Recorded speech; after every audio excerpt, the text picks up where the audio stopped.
ಗುರುಜಿ, ನಮ್ಮೆಲ್ಲರ ನೆಚ್ಚಿನ ಒಂದು ವಿಭಾಗ ಇದು ಅಂತ ಹೇಳಿದ್ರೆ ತಪ್ಪಾಗ್ಲಾರ್ದು. ಅದು ನಮ್ಮ ಸಂಸ್ಕಾರಗಳ ವಿಭಾಗ. ಸಾಕಷ್ಟು ಮಾಹಿತಿಯನ್ನ ನಿಮ್ಮಿಂದ ಪಡಿತೀವಿ ಸಂಸ್ಕಾರಗಳ ಕುರಿತು. ಇವತ್ತೇನು ಹೇಳ್ತಿದ್ದೀರಾ?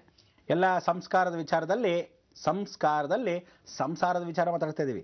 ಏನದು ಸಂಸ್ಕಾರದಲ್ಲಿ ಸಂಸಾರ ಅಂದರೆ ಜೀವನದಲ್ಲಿ ನಿಮಗೆಲ್ಲ ಏನು ಹೇಳಿದ್ದೀನಿ, ಇನ್ನೇನು ಹತ್ತಿರದಲ್ಲೇ ಬಂತು ಆಷಾಢ ಮಾಸ. ಈ ಆಷಾಢ ಮಾಸದಲ್ಲಿ ಗಂಡ ಹೆಂಡತಿಯ ವಿಶೇಷವಾಗಿರ್ತಕ್ಕಂಥ ಸಂಗತಿಗಳು.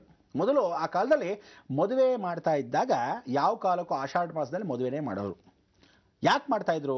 ಆಷಾಢ ಮಾಸದಲ್ಲಿ ಅಕಸ್ಮಾತ್ ಕೊನೆಯಲ್ಲಿ ಒಳ್ಳೆ ಮುಹೂರ್ತ ಸಿಕ್ಕಿದಾಗ ಮದುವೆ ಮಾಡಿ ಕಳಿಸ್ಬಿಡ್ತಾಯಿದ್ರು. ವಿಶೇಷ ಅಂದರೆ ಆ ಸಮಯದಲ್ಲಿ ಮತ್ತೆ ಸೇರ್ತಕ್ಕಂಥ ಅವಕಾಶಗಳು ಏನಾದರೂ ಇತ್ತ ಅಂದರೆ ಗಂಡು ಹೆಣ್ಣಿಗೆ ಯಾವ ಕಾಲಕ್ಕೂ ಬೇರೆ ಊರಿಗೆ ಕಳಿಸೋರು, ಯಾತ್ರಾ ಸ್ಥಳಗಳಿಗೆ ಕಳಿಸ್ಬಿಡೋರು, ಹೋಗಿ ಬನ್ನಿ ಅಂತ ಭಾಳ ಸಂತೋಷ ಅಂತ ಹೇಳ್ಬಿಡೋರು. ಮುಹೂರ್ತಗಳು ಯಾವುದೂ ಇಲ್ಲದೇ ಇರತಕ್ಕಂಥ ಸಮಯದಲ್ಲಿ ನೋಡಿ ಆಷಾಢ ಮಾಸಕ್ಕೆ ಮೊದಲು ಮದುವೆ ಮಾಡಿಬಿಡೋರು. ಆಷಾಢ ಮಾಸದಲ್ಲಿ ನೀವು ಬೇರೆ ಇದ್ದರೆ ಹೆಂಗಿರುತ್ತೆ ಅನ್ನೋದನ್ನು ನೋಡಿ ಅಂತ ಸೈಂಟಿಫಿಕಲ್ಲಾಗಿ ವೈಜ್ಞಾನಿಕವಾಗಿ ಶಾಸ್ತ್ರ ರೀತಿಯಲ್ಲಿ ಎರಡಕ್ಕೂ ಪರೀಕ್ಷೆ ಮಾಡೋರು. ಅದಕ್ಕೆ ಏನು ಮಾಡೋರು, ಆಷಾಢ ಮಾಸಕ್ಕೆ ಮೊದಲು ವಿಶೇಷವಾಗಿ ಮದುವೆ ಮಾಡಿ ನೋಡಿ ಇದೇ ಜೀವನ, ಈಗೇನೋ ಮದುವೆ ಮಾಡಿಬಿಟ್ರಿ ಮತ್ತೆ ತಿರುಗಿ ಬೇರೆ ಇದ್ದರೆ ಹೇಗಿರಬೇಕು ಅನ್ನೋದು ಒಂದು ಪರೀಕ್ಷೆ, ಎಕ್ಸಾಮ್ ಟೈಮ್. ಆವಾಗ ಎಲ್ಲ ಅರಿಷಡ್ವರ್ಗಗಳ ಕಾಮ ಕ್ರೋಧ ಲೋಭ ಮೋಹ ಮದಮಾತ್ಸರಿಗಳನ್ನು ಕಂಟ್ರೋಲ್ ಅಂತ ಹೇಳ್ತೀವಲ್ಲ, ಹಾಗೆ ಅದನ್ನು ಪರೀಕ್ಷಾ ಸಮಯ ಅಂತ ಕರಿತೀವಿ. ಇಂಥ ಒಂದು ಪರೀಕ್ಷಾ ಸಮಯ ಜೀವನದ ಘಟನೆಗಳಲ್ಲಿ ಪ್ರತಿಯೊಬ್ಬರಿಗೂ ಬರುತ್ತೆ. ಏನೋ ಪುಣ್ಯಕ್ಕೆ ನಾವಂತೂ ಆ ಜನ್ಮ ಬ್ರಹ್ಮಚಾರಿ, ನಮಗಂಥ ಸಂದರ್ಭ ಇಲ್ಲ. ಆದರೆ ಈ ಜೀವನದಲ್ಲಿ ಬೇರೆಯವರು ಮದುವೆ ಆಗಿರೋರು, ಮದುವೆ ಆಗದಿದ್ದವ್ರಿಗೆ ಏನಂತ ಪರಿಪಾಠ ಹೇಳಬೇಕು? ನೀವೆಲ್ಲ ಪೆದ್ದುಗಳು ಏನು ಅಂದರೆ ತಂದೆ ತಾಯಿಂದರು ಯಾವತ್ತೂ ಮಕ್ಕಳಿಗೆ ಎಲ್ಲವನ್ನೂ ಹೇಳ್ಕೊಡ್ಬೇಕು. ಕೆಲವು ಇನ್ಫಿನಿಟಿ ಅದನ್ನೇನು ಹೇಳೋದು, ಅದೆಲ್ಲ ಗೊತ್ತೇ ಆಗುತ್ತೆ ತಾನಾಗಿ ಹೆಂಗೆ ಗೊತ್ತಾಗ್ಬಿಡುತ್ತೆ, ನೀವು ಹೇಳಿದ್ರೆ ಗೊತ್ತಾಗೋದು. ಇನ್ನೊಬ್ರು ಬೇರೆ ಇಲ್ದರೆ ಏನು ಮಾಡ್ತಾರೆ, ಕಿವಿಲಿ ಬೇರೆ ಹತ್ರ ಹೂ ಇಡ್ತಾರೆ. ಹಾಗೆಲ್ಲ ಆಗಬಾರ್ದು. ಆಷಾಢ ಮಾಸ ಅನ್ನೋದು ಪಾರ್ವತಿ ಪರಮೇಶ್ವರ ಸಂಗಮವಾಗಿರ್ತಕ್ಕಂಥ ದಿನ. ಅಂಥ ಸಂಗಮವಾದಾಗ ಅವರಿಬ್ಬರು ಮತ್ತೆ ವಿಭಂಜನವಾಗಿರ್ತಕ್ಕಂಥ ದಿನ. ಜೀವನದಲ್ಲಿ ಇದನ್ನು ರಹಸ್ಯವಾಗಿ ಹೇಳ್ಕೊಟ್ಟಿದ್ದಲ್ಲಿ ಅಗಸ್ತ್ಯ ಮಹಾಮನುಷ್ಯಗಳು ಅಂತ ಹೇಳಿದ್ವಿ. ಅದಕ್ಕೆ ಅಗಸ್ತ್ಯರ ಕಥೆಯನ್ನು ಹೇಳ್ತಾ ಬಂದಾಗ ದಕ್ಷಿಣಕ್ಕೆ ಹೋದ ಅಗಸ್ತ್ಯರು ವಿಶೇಷವಾಗಿ ಪಾರ್ವತಿ ಪರಮೇಶ್ವರು ಯಾಕೆ ಬೇರೆ ಆದರು ನೋಡಿ. ದಕ್ಷಿಣಕ್ಕೆ ಅಗಸ್ತ್ಯರು ಬಂದುಬಿಟ್ರು. ತದನಂತರ ಇಡೀ ಜಗತ್ತು ಹೀಗೇ ತೂಗ್ತಾ ಇತ್ತು. ಅಂದರೆ ನೋಡಿ, ಎಲ್ಲರೂ ಕೈಲಾಸದಲ್ಲಿದ್ದರು. ಭಾರ ಜಾಸ್ತಿ ಆಗೋಯ್ತಪ್ಪ, ಭೂಮಿ ಯಾಕೋ ಕಳ್ಳೋಳು ಆಗೋಯ್ತು, ಎಲ್ಲ ತಿರ್ಗಾ ಬರ್ಗ ಆಗೋಯ್ತು ಅಂತ ಏನು ಮಾಡೋದು? ಅದಕ್ಕೆ ಯಾರಾದ್ರೂ ಸರಿತಿದ್ದು ಬಡಿಸೋದು ಅಗಸ್ತ್ಯರೊಬ್ಬರೇ. ಅಗಸ್ತ್ಯರನ್ನ ದಕ್ಷಿಣಕ್ಕೆ ಕಳಿಸೋರು. ದಕ್ಷಿಣಕ್ಕೆ ಹೋದ ಅಗಸ್ತ್ಯರು ವಿಶೇಷವಾಗಿ ನಿಂತಾಗ ಪಾರ್ವತಿ ಪರಮೇಶ್ವರ ಗುರುಬಲ ಹೊಟ್ಟೋಯ್ತು. ಮೃಗಮಹರ್ಷಿಗಳು ಇದೇ ರೀತಿಯಾಗಿ ಆಷಾಢ ಮಾಸದಲ್ಲೇ ಬಂದು ವಿಶೇಷವಾಗಿ ಎದೆ ಮೇಲೆ ಕಾಲಿಟ್ಟರು. ಯಾರಿಗೆ? ಮಹಾವಿಷ್ಣುಗೆ. ಆಗ ಹೊರಭಾಗದಲ್ಲಿ ಹೋಗಿದ್ಯಾರೋ? ಹೃದಯ ಲಕ್ಷ್ಮಿ, ಗೃಹಲಕ್ಷ್ಮಿ ಮನೆ ಬಿಟ್ಟು ಹೊಟ್ಟೋದ್ಲೋ, ತಾಯಿ ಮನೆಗ ತವ್ರ ಮನೆಗ ಎಲ್ಲೋದ್ಲೋ ಖಂಡಿತ ಗೊತ್ತಿಲ್ಲ. ಹಾಗೆ ಇಂಥ ಒಂದು ಗೃಹಲಕ್ಷ್ಮಿ ಮಹಾಲಕ್ಷ್ಮಿ ಆಗಿರ್ತಕ್ಕಂಥವಳು ಮಹಾವಿಷ್ಣು ಬಿಟ್ಟು ಹೋದಾಗ ಅವನ ಜೀವನ ಏನು? ಅಂಥ ಜೀವನ ಆಗಬಾರ್ದು. ಆಷಾಢ ಮಾಸದಲ್ಲಿ ಪಾರ್ವತಿ ಪರಮೇಶ್ವರರು ಬೇರೆ ಆಗೋದ್ರು, ಅದಕ್ಕೆ ಆಗಬಾರ್ದು ಅನ್ನೋಕ್ಕೋಸ್ಕರನೇ ಈ ಆಷಾಢ ಮಾಸದಲ್ಲಿ ಗಂಡ ಹೆಂಡತಿ ಸೇರಿದಾಗ ಒಳ್ಳೆ ಸುಪುತ್ರಗಳಾಗಲ್ಲ, ಒಳ್ಳೆ ಸಂತಾನಗಳಾಗಲ್ಲ, ಒಳ್ಳೆ ಅಭಿಪ್ರಾಯಗಳು ಇರಲ್ಲ, ಅಬಾರ್ಷನ್ಸ್ ಹೆಚ್ಚಾಗತ್ತೆ. ಅನ್ನೋಕ್ಕೋಸ್ಕರನೇ ಗಂಡ ಹೆಂಡತಿ ಸೇರಬಾರ್ದು ಅನ್ನೋ ವಿಚಾರಕ್ಕೆ ಹೊಸದಾಗಿ ನೂತನವಾಗಿ ಮದುವೆ ಆಗಿದ್ದವರಿಗೆ ಮಾತ್ರ ಈ ಆಷಾಢ ಮಾಸ. ಆಷಾಢ ಮಾಸದಲ್ಲಿ ಪೂಜೆ ಪುನಸ್ಕಾರಕ್ಕೆ, ಒಳ್ಳೆ ದೇವತಾ ಕಾರ್ಯಕ್ಕೆ ಭಾಳ ಒಳ್ಳೆಯದು. ಯಾಕೆಂದರೆ ದೇವತೆಗಳೆಲ್ಲರೂ ಆಷಾಢ ಮಾಸದಲ್ಲಿ ವಾಸವಾಗಿರ್ತಾರೆ. ನನಗೆ ಹೇಳಿದ್ದೆ, ಕೈಲಾಸದಲ್ಲಿ ಈಶ್ವರ ಪಾರ್ವತಿಗೆ ಮದುವೆಯಾದ ಸಮಯದಲ್ಲಿ ಇಡೀ ಜಗತ್ತು ಉತ್ತರದಲ್ಲಿ ಬಂದಿತ್ತು. ಅಂದರೆ ಇಡೀ ಜಗತ್ತಿನ ದೇವಾನುದೇವತೆಗಳು ಬ್ರಹ್ಮ ವಿಷ್ಣು ಮಹೇಶ್ವರ ತ್ರಿಮೂರ್ತಿ ತ್ರಿಶಕ್ತಿಗಳಾಗಿರ್ತಕ್ಕಂಥ ಅಷ್ಟದಿಕ್ಪಾಲಕರ ನವಗ್ರಹಗಳ ಸಮೇತವಾಗಿ 300 ಮುಕ್ಕೋಟಿ ದೇವತೆಗಳು ವಾಸವಾಗಿದ್ದಲ್ಲೇ ಸಾಕ್ಷಾತ್ ಕೈಲಾಸಕ್ಕೆ ಬಂದಿದ್ದರು ಮದುವೆಗೆ. ಅಗಸ್ತ್ಯರೊಬ್ಬರು ಮಾತ್ರ ದಕ್ಷಿಣದಲ್ಲಿ. ಗುರು ಅಗಸ್ತ್ಯ, ಆ ಗುರು ಬೃಹಸ್ಪತಿಯಾಗಿ ದಕ್ಷಿಣಕ್ಕೆ ಬಂದ, ಋಣವನ್ನಲ್ಲಿ ಕೂತಿದ್ದ.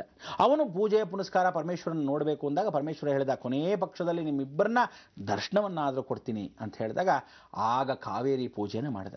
ಯಾರು ಈ ಆಷಾಢ ಮಾಸದಲ್ಲಿ ಕಾವೇರಿ ಸ್ನಾನವನ್ನು ಮಾಡಿ ಕಾವೇರಿ ತೀರ್ಥಕ್ಷೇತ್ರದಲ್ಲಿ ಗಂಡ ಹೆಂಡತಿ ಬೇರೆ ಬೇರೆ ಅಂದರೆ ಕನ್ಯಾ ಆಗಿರ್ತಕ್ಕಂಥವಳು ಎಲ್ಲಿ ತವ್ರ ಮನೆಯಿಂದ ಕರ್ಕೊಂಡು ಕನ್ಯಾಕುಮಾರಿಗೆ ಹೋಗಬೇಕು, ಸುಚೀಂದ್ರಕ್ಕೆ ಕೇರಳ ಭಾಗಕ್ಕೆ ಹೋಗಿ ಪರಮೇಶ್ವರನ ಕೃಪಾಕಟಾಕ್ಷಕ್ಕೆ ಪಾತ್ರವಾಗಬೇಕು. ಇದು ಸತ್ಯವಾದ ಘಟನೆ ಪುರುಷಕ್ಕೆ. ಅದಕ್ಕೆ ಪುರುಷಾರ್ಥ ಅಂತ ಕರೆಯೋದು. ನಿಮಗೆ ಈ ಸ್ತ್ರೀ ಸೂಕ್ತ ಪುರುಷ ಸೂಕ್ತ ಅಂತಕ್ಕಂಥ ವಿಚಾರ ಏನಕ್ಕೆ ಅಂದರೆ, ಸ್ತ್ರೀ ಅಂದರೆ ಸಾಕ್ಷಾತ್ ಜಗನ್ಮಾತೆ. ಅದಕ್ಕೆ ಶ್ರೀ ಸೂಕ್ತ ಅಂದರೆ ಶ್ರೀಚಕ್ರ ಆರಾಧನೆಯನ್ನು ಹೆಣ್ಣು ಮಕ್ಕಳಿಗೆ ಆಷಾಢ ಮಾಸದಲ್ಲಿ ಹೇಳ್ಕೊಡ್ಬೇಕು. ಮನೆಯಲ್ಲಿ ನೀವೆಲ್ಲ ಸಂಸ್ಕಾರ ಅಂದರೆ ಏನು ಅಂದರೆ, ಹೆಣ್ಣು ಮಕ್ಕಳ ಕೈಯಲ್ಲಿ ಯಾರು ತವ್ರ ಮನೆಗೆ ಬರ್ತಾರೋ ಶ್ರೀಚಕ್ರ ಆರಾಧನೆ ಮಾಡಿಕೊಂಡ್ರೆ ನವ ಆವರಣಗಳು 9 ಆವರಣಗಳ ಮುಖಾಂತರ ನವರಂಧ್ರಗಳ ಮುಖಾಂತರವಾಗಿ ಅವಳ ಶಕ್ತಿ ಪೂರ್ತಿ ಚೈತನ್ಯವಾಗಿ ಬರುತ್ತೆ. ಅವನಿಗೆ ಅಷ್ಟು ಶಕ್ತಿ ಕೊಡ್ತಕ್ಕಂಥ ಪರಮೇಶ್ವರನು ಪುರುಷ ಸೂಕ್ತ.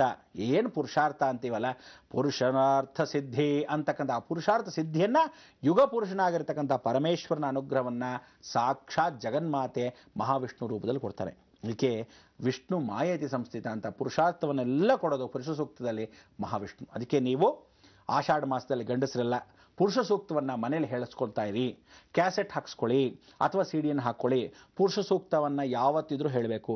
ಶ್ರೀ ಸೂಕ್ತವನ್ನು 9 ಆವರಣ ದೇವತೆಗಳಿಗೆ, ಸಾಕ್ಷಾತ್ ಜಗನ್ಮಾತೆ ಲಕ್ಷ್ಮಿಗೆ, ಶ್ರೀಚಕ್ರ ಆರಾಧನೆನ ತಾಯಿಯಂದ್ರು ಹೆಣ್ಣು ಮಕ್ಕಳಿಗೆ ಹೇಳ್ಕೊಡ್ತಕ್ಕಂಥದ್ದು. ಕೆಲವರಿಗೆಲ್ಲ ಗೌರಿ ಪೂಜೆ ಹೇಳ್ಕೊಡಿ ಅಂತ ಹೇಳ್ತೀವಿ, ಮದುವೆಗೆ ಮೊದಲು ಆ ಗೌರಿ ಪೂಜೆ ಹೇಳ್ಕೊಡ್ತೇನೆ. ಶ್ರೀಚಕ್ರ ಆರಾಧನೆ, ಶ್ರೀಚಕ್ರ ಪೂಜೆ ಹೆಣ್ಣು ಮಕ್ಕಳು ತವ್ರ ಮನೆಯಿಂದ ಬಂದಾಗ ಪರಿಪೂರ್ಣವಾಗಿ ಪ್ರಾರ್ಥನೆ ಮಾಡ್ಕೋಬೇಕು. ಅತ್ತೆ ಮನೆಗೆ ಹೋಗದೇ ಇರಬಾರ್ದು. ಗಂಡ ಹೆಂಡತಿ ಯಾವ ಕಾಲಕ್ಕೂ ನೋಡದೇ ಇರತಕ್ಕಂಥ ಸಂಗತಿ. ಸುಮ್ಮನೆ ಫೋನ್ ಮಾಡೋದು, ಫೋನಲ್ಲಾದರೂ ಮಾತಾಡ್ಬೋದಾ? ಇದೆಲ್ಲ ಆಗದೇ ಇರಕರ್ತ ಕಷ್ಟ. ಯಾವ ಕಾಲಕ್ಕೂ ಫೋನ್ ಮಾಡೋದಾಗಲಿ, ನೋಡೋದಾಗಲಿ, ಮಾಡೋದಾಗಲಿ ಇರಲೇಬಾರ್ದು. ಸಂಪರ್ಕ ಒಂದು ಚೂರು ಇರಬಾರ್ದು. ಈ ರೀತಿ ಇದ್ದರೇನೆ ಮಹಾತ್ಯಾಗ. ಆಗ ನಿಮಗೆ ಒಳ್ಳೆ ಸುಪುತ್ರರಾಗ್ತಾರೆ.